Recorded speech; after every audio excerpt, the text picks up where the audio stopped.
רוצה להגיד לי שהיהלום הזה הוא פחות טוב, והוא עולה פי 3 יותר? הלאה, אני מחפש את הבא קיבוסים. בשמחה, איך אפשר לעזור? זהו, אני וחברה שלי שנתיים ביחד, החלטתי שהגיע הזמן להציע לה, אבל מה שכן, אני רוצה רק יהלום טבעי, לא רוצה מעבדה. אין בעיה, בוא נראה לך כמה אפשרויות. הנה בוא תסתכל, תגיד לי מה הכיוון, מה אתה רוצה. וואלה, נראה טבעות יפות. לא, מה, הטבעת הזאת היא מלוכלכת, לא נראה זאת בכלל. בוא נראה זאת.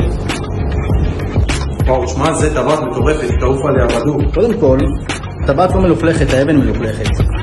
ואתה בטוח שאתה רוצה את הטבעת השנייה? כן, ברור, מה, הטבעת הזאת נראית הרבה יותר טוב. תראה, היא יותר נקייה, באמת טבעת משוגעת. שוב, זה לא הטבעת נקייה, זה האבן נקייה. מדובר פה בקרת יהלומים ועוד אבנים קטנות בצדדים, 27 נקודות. היא עולה 4,500 שקל וזה יהלום מעבדה. לא, אמרתי לך, אחי, אני לא אוהב את הדברים האלה. תן לי יהלום טבעי, לא רוצה יהלום מעבדה.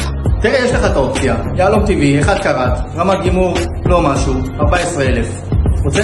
אתה רוצה להגיד לי שהיהלום הזה הוא פחות טוב, והוא עולה פי 3 יותר?